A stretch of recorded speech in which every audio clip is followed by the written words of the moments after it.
saying, including insisting that the fundamentals are very strong, at least way better than that of the NDC.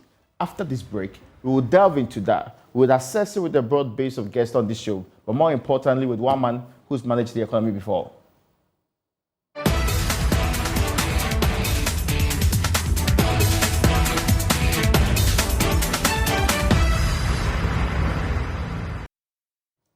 You welcome back to UPfront. My name is Raymond Alquat. Tonight, you've been hearing right from 3 p.m. He's still speaking. The Vice President of the Republic of Ghana on the economy. A much demanded, a much touted, and perhaps the push from the people that he ought to be heard on this matter. Yes, you've heard from him. You heard every single disposition of what's happening. In fact, he's taking his time, taking us through why we are where we are today, what happened between the period of 2020 till now, 2017 to 2020, and also finally insisting that regardless of the difficulties we are currently having, the economy is way better fundamentally from it was compared to that time of the John Dramani Mahama period. We'll be having that conversation, and we should be able to get the conversation rolling soon. My guest in studio is a former finance minister of this republic. In fact, he's managed this economy before, and he's already been tweeting in response to some of the things that the Vice President has been saying, obviously engaging him in that particular modus. The Honorable Secretary, you're welcome to UPfront. Thank you very much. I hope you are doing well. It's good to be back again. Yes, I'm interested in reading your banter on social media. No, it was no banter. Okay, it was. Well, you know, I listened to the speech. As far as the Vice President, okay, with due respect to his office, Economic Management Team Chairman. Yeah. You know, and so if he had something substantive to tell us. Your government took a lot of beating in this speech. We'll come to that. But let me go to the phone lines and get to speak to Joe Jackson, who is an economist. We'll surely be able to get on that particular train to Dr. Kobi Mensah, who is also a political strategist on this particular conversation. And well, I guess we should be able to start from main studio. Then when we get them, we'll take some views from them on this issue. But, sir, first, he has laid it out right from the beginning that regardless of what anybody looks at it, even though our current difficulties, according to him, are the doing of two things. COVID and the Ukraine-Russia war.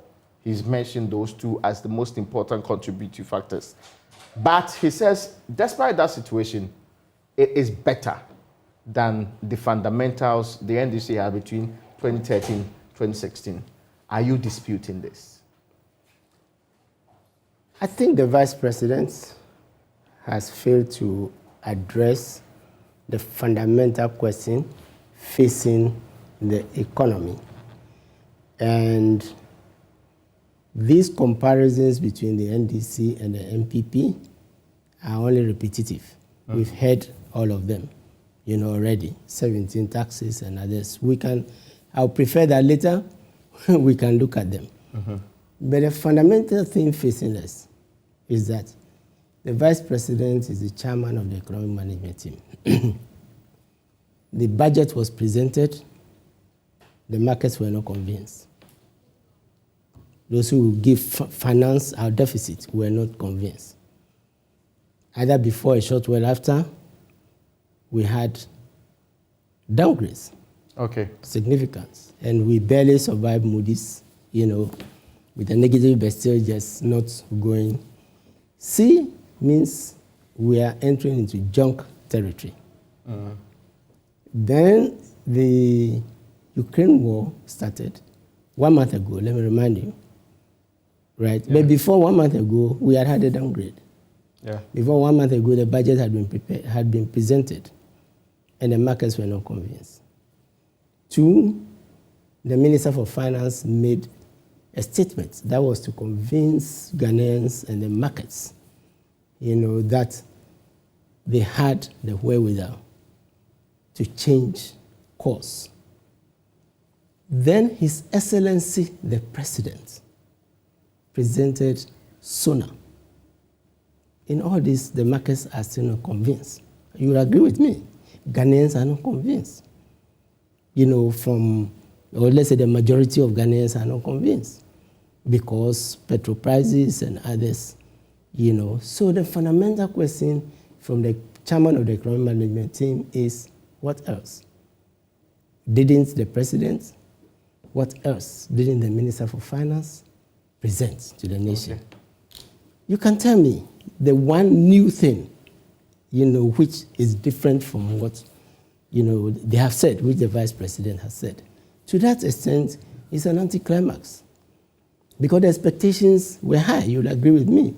That it's not just about his silence, but about his position as vice president, his position on issues in the past, his position as the chairman of the economic management team, and especially in the context of where we are told, as we speak, that there is an IMF team in town, and looking at our records, which is what I always say. You can decide not to do an IMF program, but by virtue of the Article 4 that you sign, you open your books to them, and we would all see. So, in a sum, your general view about the entire exercise? It doesn't address the concern facing Ghanaians today. Really? No. And let me give you just 3 examples. 1, we have a budget deficit of 43 billion, not 37. I tried to explain that last time. 43 billion to finance. If it's 42, divided by 7, that's 6 billion. All the Minister for Finance has told us is that he has 2 options. He has a term sheet for 2 billion. And the second option, therefore, if that is all, he didn't say whether it's for the quarter, when it will last. If that is all that he has, where are we getting the 4 billion? From the domestic market? What are the consequences? These are some of the questions being asked. How are we going to refinance? 2, you can see the seeping through of, of oil prices, and its effects at the pumps. Inflation, interest rates, even BOG has done a correction, and I can explain later why I say it's a correction. That hasn't been addressed adequately in my point of view. Then my third point is, he repeats the, blame COVID. And there are 2 points there, when it comes to COVID and when it comes to the bailout cost. COVID first. What happened to the 5 billion, which we got in, you remember, it's March 2020. And by March 2021, we were getting, or sometime in March, we were getting the SDR and the World Bank and others.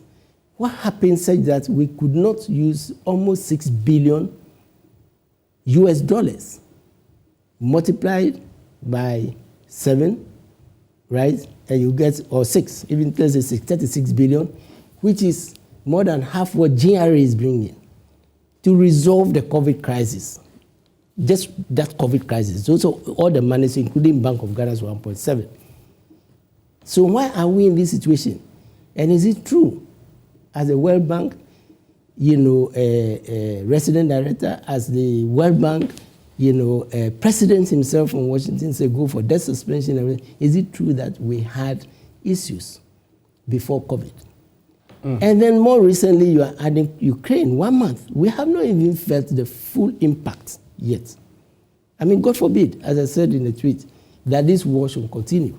But you can see the measures, because Russia is from grains to oil to, we are now knowing all of this.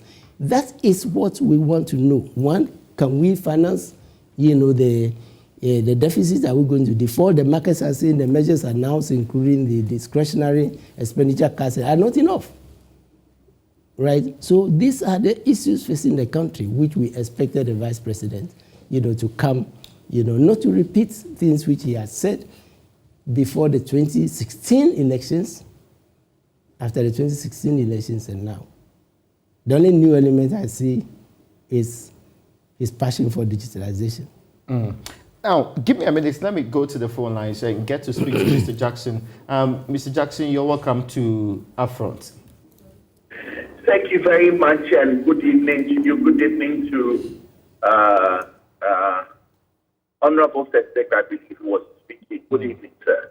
Good evening. And I think I should bring in Dr. Kobe Mensah too, but let me start with you, Dr. Mensah. If you join us via Zoom, first, I've seen your tweet. You seem not to be very excited so far by what the Vice President has been saying. You said that Bawumia has been less confident in his own lecture since he began. He's no longer in his comfort zone, no jabs, no slogans, no belly laugh, more glitches, moments of dysgraphia, and you also said pensive and jittery audience, not to talk about selective evidence. Is that, in a sum, your reaction to the import of the engagement today from what you expected and what has been delivered? Are you impressed? Well, Raymond, thank you. Good evening. Let me say hello to Honorable Setepe and my very good friend, Joe. And thanks for sharing the platform with me. Yes, that is exactly my thought. Obviously, I'm coming from a very typical political communication perspective. And so I'm not going to speak on the substantive issues about whether, there were evidences of selective, facts. Of course, we can also talk about that.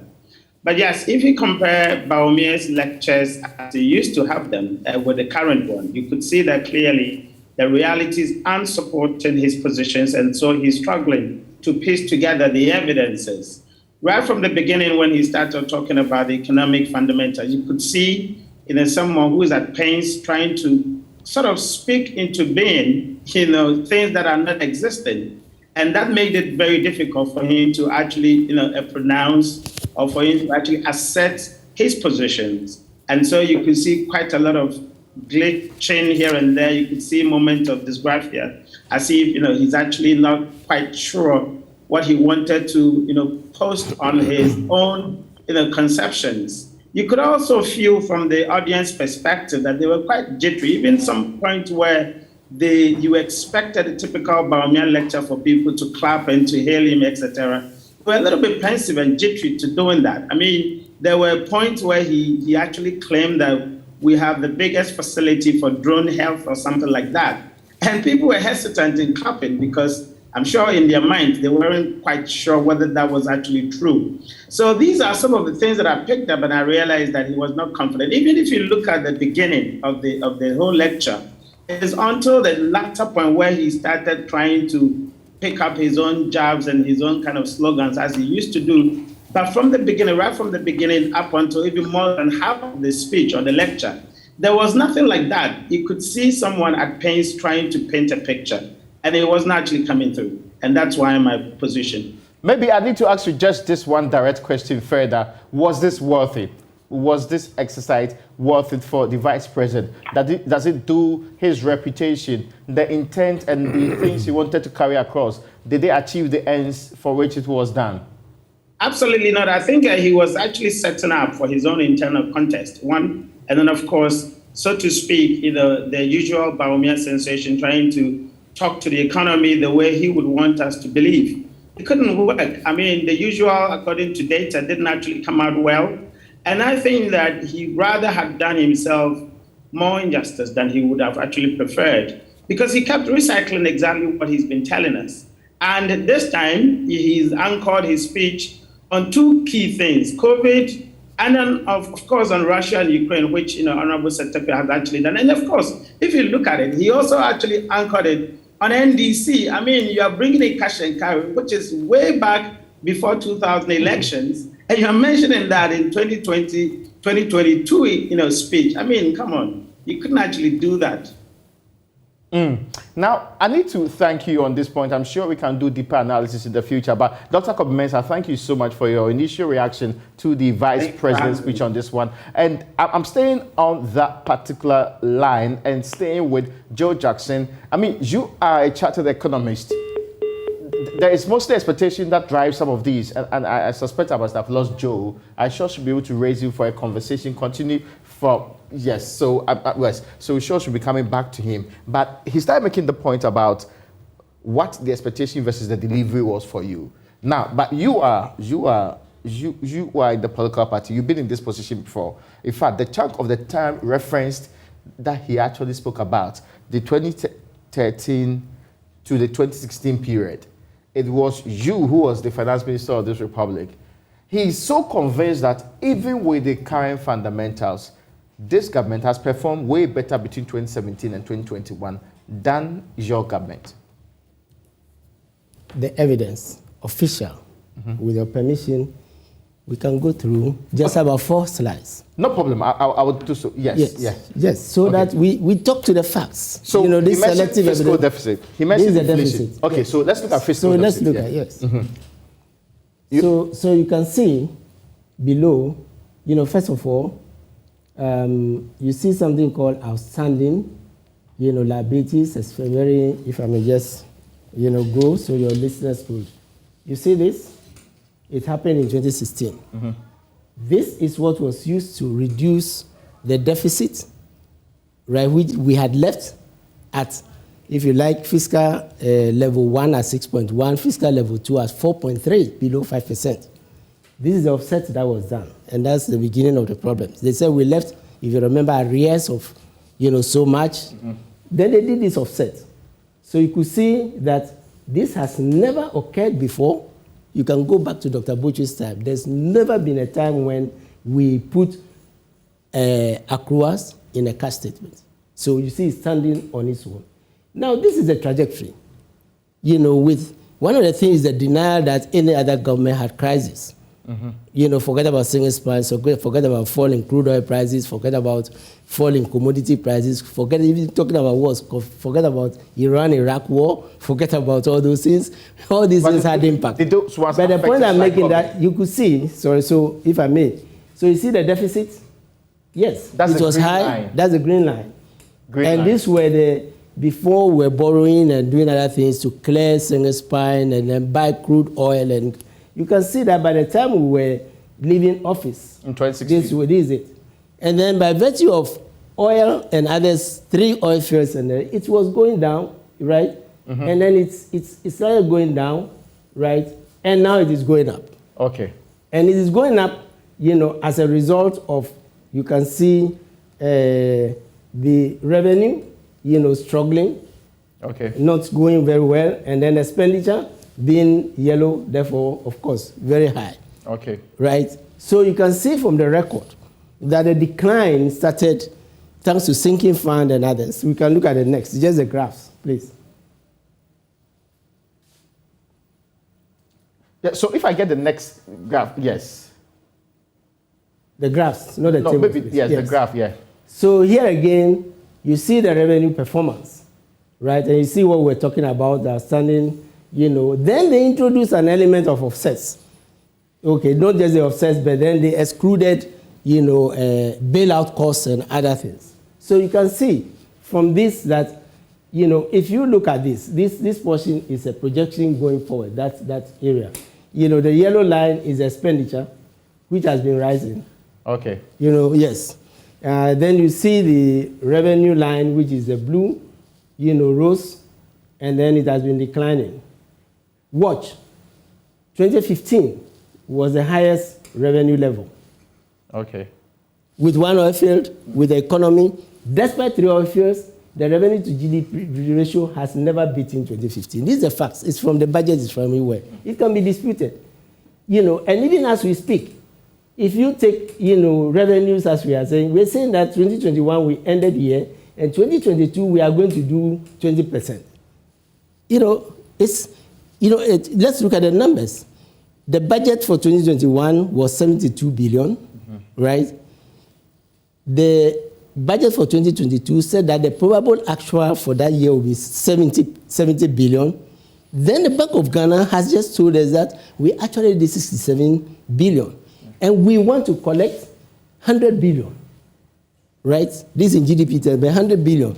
Can you imagine that you want to double? That is, you are doing 67 and you are adding 30 to achieve 100. That is the concern of the markets. Can Ghana really, are we saying that we can increase our tax to GDP ratio from where it is now, 16% to 20%?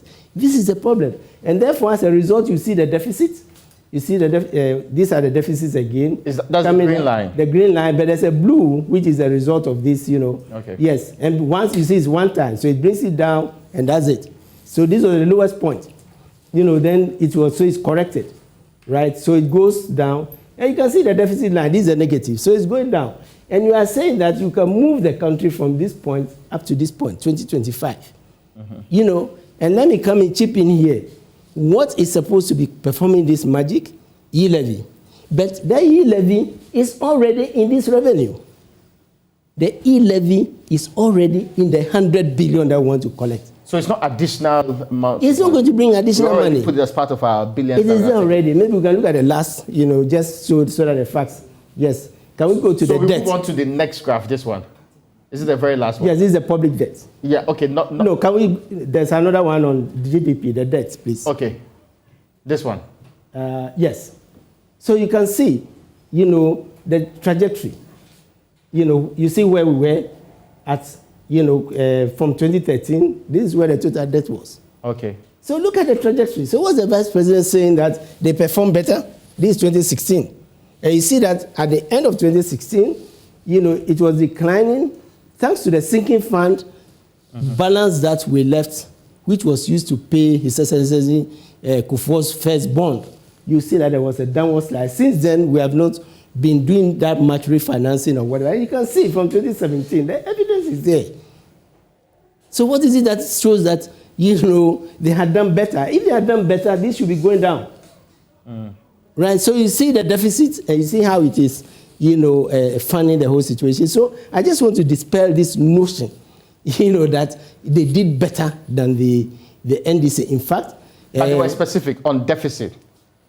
Yes, but there's a deficit that is fueling this. Okay. By the way, the numbers which he was repeating, 3.7 in 2017, 4.5 in 2018, 5.8, were corrected a long time ago by the IMF in Article 19. Ask your producers to check it. Government disputes that, right? Government has always had problems with the... You can't have your numbers. Let me make 2 points. Okay. If you dispute that bailout costs should be taken out, right? Take out single spine costs.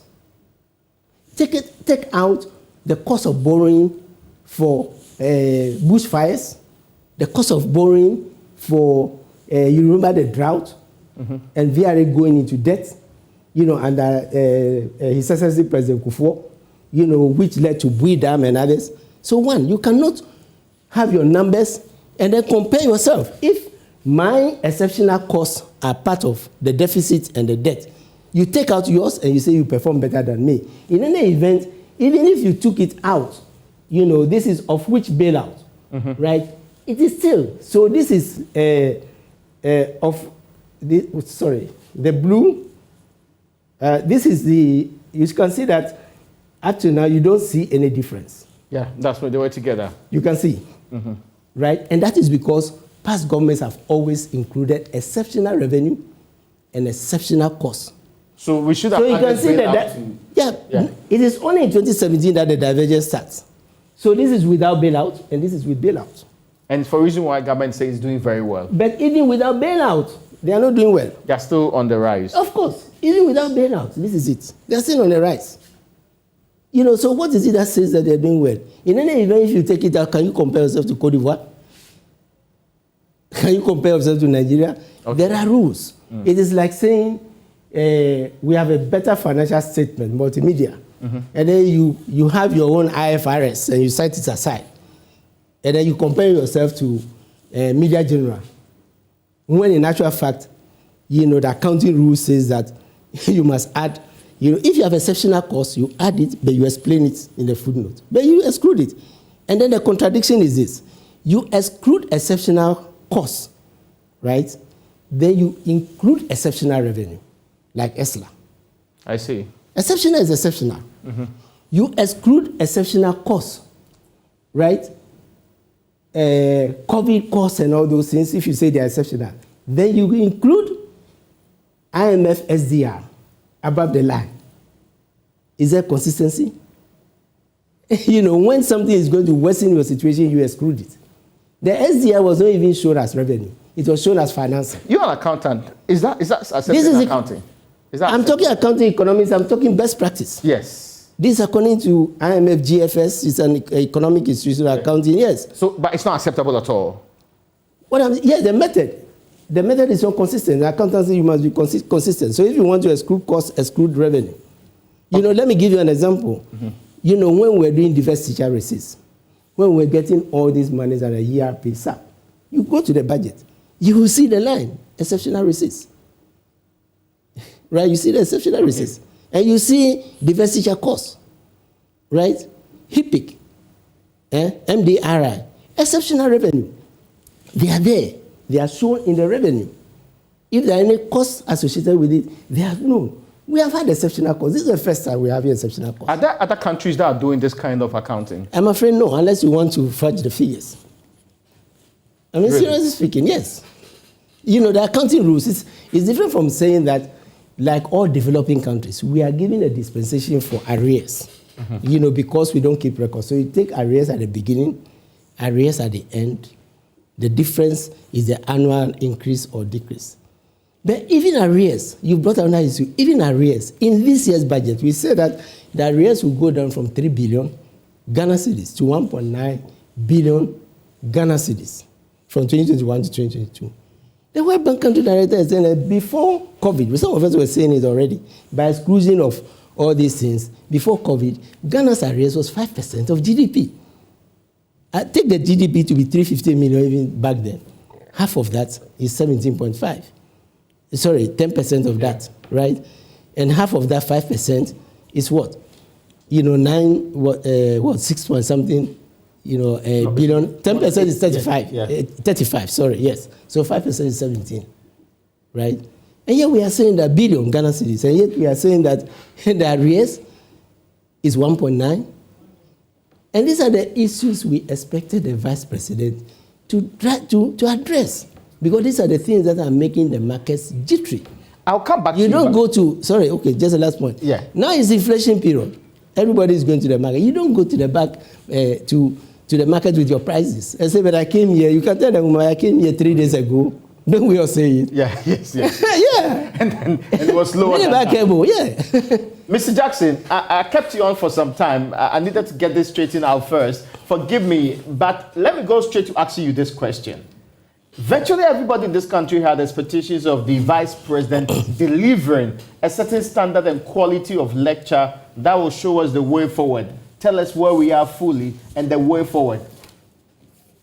The part you listened to, did you get the impression that this was an exercise worth your time? Now, first of all, I have to say this, that this was the closest I've heard the government admit how dire things are. And in terms of giving us the reckoning, this was as good as we've had so far. Just telling us that things are really bad, and he went through step by step. The challenge I have, and I'll pick just, there are multiple challenges, but I'll pick one key issue. For example, he talked about the cedi, and he talked about a run on the cedi. He talked about the downgrade of our debt. Essentially, what he's saying that the latest crisis happened. The latest crisis happened simply because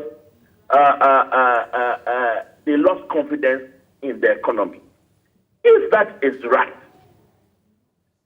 then the measures that were listed, and he went on, and some of them will give him credit for it, the digitization, etc.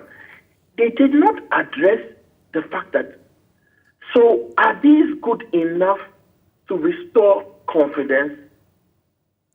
And that's where we all sit, that you've admitted how bad things are. Of course, there was a lot of politicization, talking about the NDC and how they've done better than the NDC. I really don't want to go there for now. But think about it. You've told us how bad things are. I'm not sure we heard anything exciting about the way forward. After all, the budget deficit is still going to be the same. the total cut expected amounts to 3.5 billion out of an expenditure of 100.5 billion, approximately 3.5%. And then he kept on again reminding us that they're not going to touch the sacred cows. They're not going to touch PSHS and so on and so forth. So while we have confirmation about how dire things are, once we have confirmation about what happened to the CD over the last 3 months, what happened, and on and on and on, we don't have confirmation that there is going to be enough of cost cutting. There's going to be, because you remember that as for the revenue, they passed e-levy. Everything is done. I mean, we even have to challenge you to say, e-levy will it bring as much as you thought it would? And even if it did, would you still be able to raise as much revenue as you thought? Let's put that one aside. So it's a tough one for me. It's a tough one for me. I'm glad that he admitted how dire things are. I'm glad he admitted what is causing our woes. But I'm still wondering, are we doing enough to fix them? Are we doing enough to cut expenditure? Those are the questions that I still have. Do you think we are doing enough? Because he actually listed some of the things we are doing actually. Well, listen, listing the things we're doing is good. And one of the things that has been done is to address the perception that the powers that be are living in luxury and Ghanaians are being punished with more and more taxes. That's what you get when you cut salaries by 30%. That's what you get when you remove fuel coupons and you stop travel and go on and go on. But think about it. The single substantial thing that they are planning to do is to renegotiate the power contract. That will bring up a saving of 1.5 billion. The rest, all the cuts put together, are expected to give us another 1 point whatever billion. So when you look at it, is that enough? You can list 20 items, but what's the quantum of the cut? The quantum of the cut is 3.5 billion. I don't think that's enough. I think we still have to look at our sacred cows. I need to leave here. Thank you so much for joining us. Joe Jackson is a chartered economist, also a business executive, and we appreciate your time joining us on this one. I'm coming back in studio because, so we started with this deficit and moved on to the other points he had made about what this government has done differently and how, even though with our strained or probably difficult situation we find ourselves, we appear to be better. But let me take you straight into the points that the vice president talked about when he said, the flagship expenditure that we've had over the period, they are really not our biggest headache. In fact, to the vice president, that's why there's not going to be any touching of these ones. He believes that the problem we had recently had very little to do with those expenditures and that they will continue. Do you agree? Well, I don't agree in one sense, because the problem facing us is that what is the deficit? You know, your budget deficit is revenue minus expenditure. And at that point, you start borrowing, right? And then if you are not repaying fast enough as you are borrowing, that's when your debt goes up. Okay, maybe you can show the next graph on the change. You see, so you may view an expenditure as very, very, very important. No, it's not there. Okay. You may view an expenditure as very, very important. You know, Raymond? Yeah. But it is widening your deficit. So let's see where we are. Let me try and explain where we are. Where we are now is that when we take our total revenue after paying compensation, I think we've gone over this, but it's best repeating so that we know where we are. When you take the total revenue, GRA plus any other MDAs, MMDAs, monies coming in, and you pay compensation, which is public sector wages and interest, and I heard him saying about NAPCO and whatever, that is why that cost is high. Mm-hmm. When you add interest payments, not the principal you borrowed, not the principal, but the interest only, then you are left with just a small amount of money to cover the rest of your costs. So take it for granted that, let's take one of the flagship projects, programs, which is free SHS. Okay. Granted, compensation includes teachers, administrators, and everybody. So we can say that is covered from revenue. Interest, maybe past loans and others for the education sector is included. So that's also covered from revenue. The next one is what you call the recurrent expenditure, which includes school feeding, right? Mm-hmm. Textbooks, other boarding costs and the rest, because it's all inclusive. Mm-hmm. You begin borrowing to pay for that. Because your revenue is finished. Okay. Because that element includes servicing government offices, hospitals, not wages or the capital projects, but anything that you need, from cotton to whatever, bandages and the rest, they are there. Right? And you are borrowing. Then next, you are borrowing for capital, which is what you would normally borrow to do. It's like borrowing to refurbish your studio. Okay. Right? Then you move to arrears. The money is finished, so you are borrowing for arrears. So if in the past year you haven't been able, and that's the one I mentioned that they are saying that at 1.9 is skeptical because it's high. It's higher than that, 5% of GDP. You are borrowing to pay that. Right? Then you remember the exceptional costs that were put as footnotes? Yeah. Of course, after the cash, when you pay it, Bank of Ghana will record it. So it will eventually reflect whether you add it or not.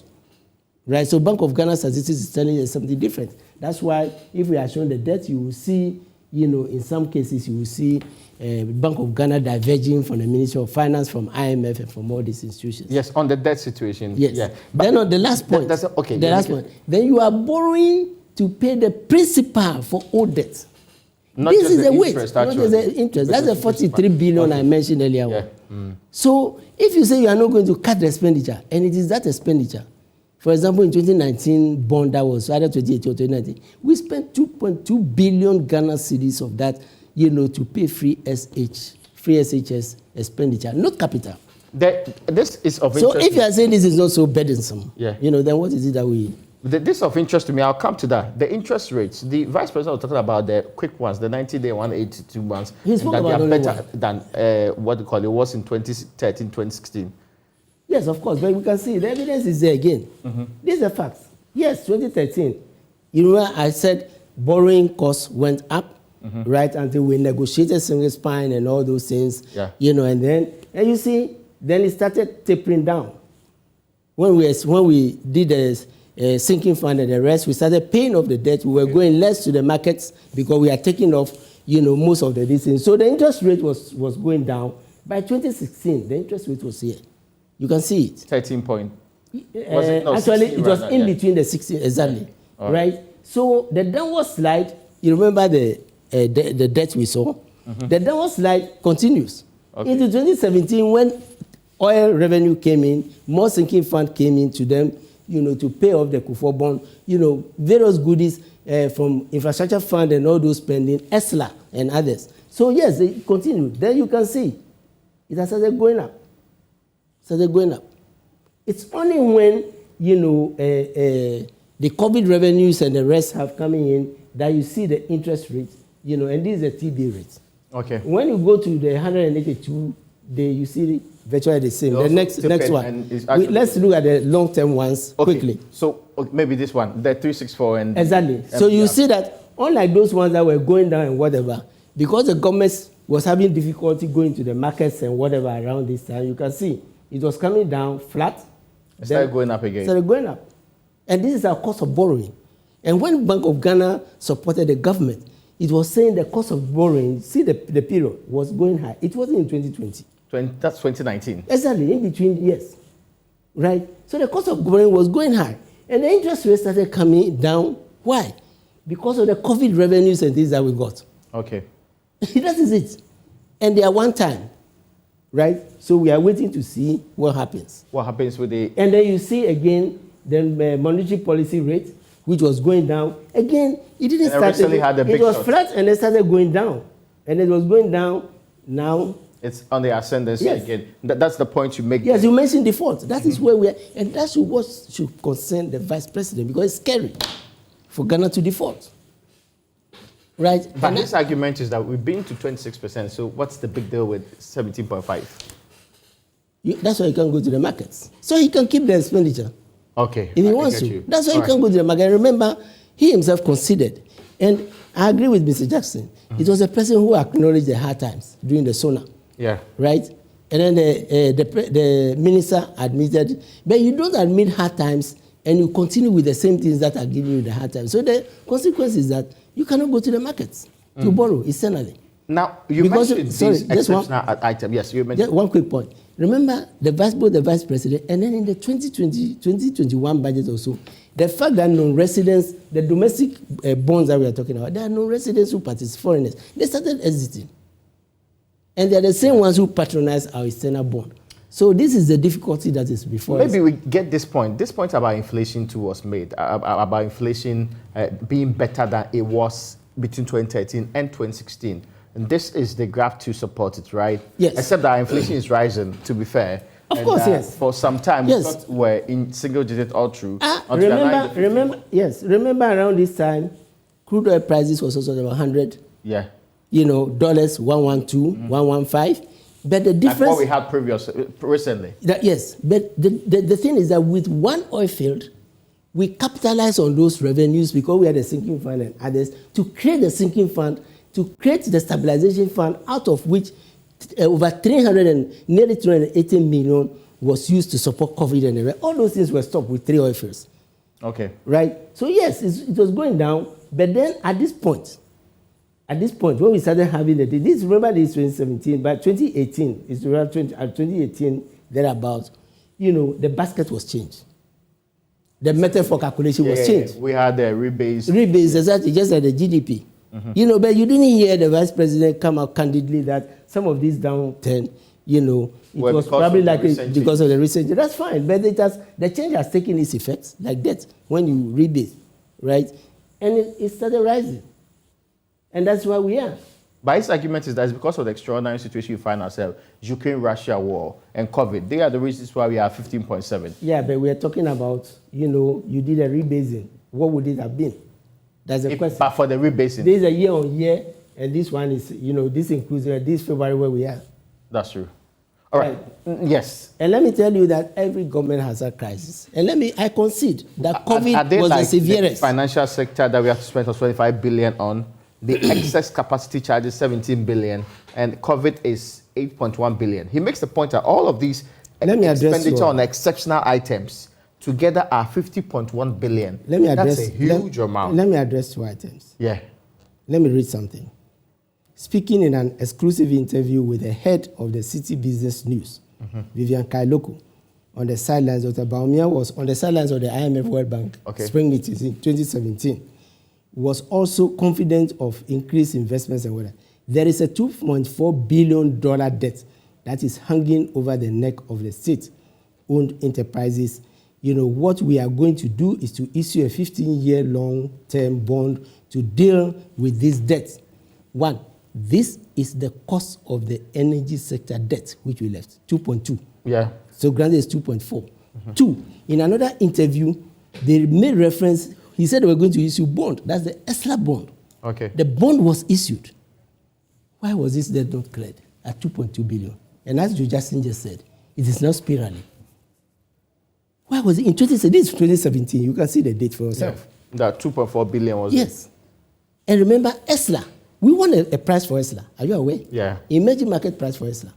There's a picture they can Google with the Minister of Finance receiving a prize because energy sector, and it was for bundling that energy sector debt, which we started refinancing with VRA. He should not come and blame NDC. we went to Parliament, remember, for something which they call a nuisance tax. And to date, I heard him talk about we reduced, we took off taxes, we reduced tax rates. You have increased ESLA twice. You have introduced 9 levies. If I had you can look at the appendix to the budget, right? So why blame, and this is what we use to refinance the energy sector debt via VRA and the banking sector, based on the bad bank. So if this money was an acknowledgement. There's a question in the IPPs. Yeah. Right? He says excess capacity charges and the other we have been, the IPPs will pay some money. We have been challenging them. I was minister. The only agreement, you see, IPP contracts are because it's a guarantee. So the guarantee must go to Parliament. The only guarantees we sent to Parliament between 2015 and 2016 was called PCOA, put call option agreements, to move away from the take or pay. Okay. So who guaranteed, the rest of the IPPs they are complaining about today? Because we had agreed with the World Bank, that there will be excess capacity. Okay. And we had agreed that, therefore, no plans will be issued. And there's a letter, it floated when this issue was up. You could see Jinapo was the one who signed it, stating that we were going to change course and we were going to renegotiate. Right? That was before we left office. How come the negotiation was not done? How come ESLA was not used? ESLA is going to bring in over 40 billion Ghana cedis by 2025. From the ESLA report, you can check it for yourself. Yeah. How come we haven't used it to pay contractors? How come we haven't used it as designed to pay, energy sector costs, the banking sector costs? How come we haven't been able to pay all of this? The argument of the minister, and I'm quoting something he said about the debt stock, it should be noted that without the 50.1 billion debt for the 3 exceptional that's covered financial sector and energy, Ghana's debt to GDP will be some 68% instead of the 80% currently. Because COVID-19 GDP growth was virtually zero in 2020, it's also bound to increase the debt to GDP rather than other equal with a lower base. That's his argument, that without this 50.1 billion additional one, Ghana would have been within the debt. What's the component of the 51? 51 is specifically the COVID-19, financial sector, and energy sector, the one we are talking about. And we spoke about energy sector. Where's ESLA? So why do you count the cost? Why don't you count the revenue for the energy and ESLA? I get your point. Yes. Why don't you? And then when it comes to, yes, we borrowed for COVID. Mm-hmm. But what happened to the 1 billion RCF, SDR? That wasn't... The special drawing rights. Yes. Okay. That wasn't the loan. What happened to the World Bank 600 million assistance for COVID? What happened to the African Development Bank? Not a loan? There were no loans, there were grants, budget support. But he said there may be a loan element to it, right? But there are soft-term loans, right? So why are you blaming? Why are you not looking at the revenue side of the inflows that came in, right? But, and by the way, if we go back, you will see the 65% which the president, as the vice president was mentioning, we had reached it. If they can go back to the table, table. The debt one. The debt. Okay. The first table. Now, he also listed a lot of projects that they have signed loan agreements for, because there's a lot of talk about they not showing evidence of what they have done. Yes, no, you just went past it. Okay, so we have to step back on that slide. The table, yes. Yeah. The table you mean? The table itself. Yes, so if we step back, yes, this one. Yes. This 2015. Mm-hmm. Let's go to total, right? This is where it was moving, right? You That's see? the debt. Yes, the debt. So, sorry, let's go to the percentages, because he was talking about percentages. Is it the next one? Yes, the next one. There's a percentage table. Next. Yes, this one. So, we were, total with 42.3, 51, 55, 56. That's debt to GDP ratio? Yes. 55, 60, 65, 2019. Mm-hmm. So where is the saying that we were at 65 before COVID? Okay. Why are we saying that we were before COVID? But hold on. I mean, we were you can say that we were. You can say we were here because why? Again, he's taking out, the bailout. Mm-hmm. Oh, okay. Yes. Fair. Yeah, but this has been corrected by the markets, and it is this self-congratulatory message, for want of a better, that we are doing well when nobody believes you that you are doing well. Because if you are doing well, why do you have all these indices? Why are you going to the market? And you want to blame everything on COVID. So you're saying that why is all of this so-called wonderful performance not reflecting in our ability to access the market? And why are we being downgraded? There's a question though. He did some analysis with those our neighbors and talked about they are all being affected. The biggest economies in the world are being affected. Do you remember? Is that an answer to why those people can still access the market? Let me pose a counter question. Do you remember that during the global financial crisis, during the global financial crisis and its aftermath, after the recession, do you remember Nigeria went into recession? Yeah. Do you remember that South Africa went into recession? Do you remember that Angola went into recession? I'm mentioning the resource-rich and the best endowed. They were deriding our 3.6% that we made. We didn't go into recession. You have one crisis with all the monies that flow to you and everything, and you barely, took the country into recession. That's at 0.4. Yeah. One crisis with all the support and everything that came. You almost took it into recession. This is the selectivity that they were talking about. Okay. This is the selectivity. In a sum, you see the point? In a sum, did you get the impression from the vice president that we are heading the right direction? We are getting out of the woods, and that currently we are going to be heading the right direction? Somebody just mentioned that we just defaulted in domestic, payments. It's tight and whatever. We have a term sheet. We are told we haven't been to the market. Usually, April, we'll see whether we'll go on the roadshow as we normally do in April. And let's see what the outcome will be. I want the evidence. I'm not going to, because as I said, look, there are three elements to what the vice president, presented. I was listening, right? Budget measures. I said it already. Yeah. He was repeating things which those were the president and also the minister of finance, Sona, they were saying, so those ones, they are not convincing anybody. Okay. Then there were the repetition, of things from way back, NDC time, 2016, and they are relevant to where we are now. Okay. They are relevant to where we are now. Then they blame COVID, and then a war that started 1 month ago. We haven't even seen its full impact. We've now latched on that one also. Like COVID, despite all the flows, and we are blaming it. No. So yes, everybody is in it. So how come our indices are worse than other African countries with less endowment, right? So no, I'm not convinced about the way forward here. I always deal with with the facts. That I'm compiling the tables and then we will see where we. By the way, we ended at 84, not 81. If you add the bailout cost. Which is an argument that is not going to be accepted now. I'm taking final words from you now. It doesn't matter whether it's acceptable. It's acceptable. For me, what is the market telling us? Okay, they should go and convince the markets. Okay. Go and convince the markets about our methodology. We are 81. Or we are 65. You see my point? I'm saying go and convince IMF. They say that we are not. They keep saying that we did 4.7%, we did 5.8%. Those had been rejected long ago, revised to 7 and 7.2%, and then we jumped to 11. And IMF shows the bailout cost of which? Fitch, all of them. So the thing has been rejected. So why should I be, accept it? No. Honorable, thank you so much for joining me today on UPfront. And folks, that's where we end today's edition of UPfront. Many thanks to you for joining us. Same time next week, let's have a wonderful chat on the most important things in the Republic of Ghana.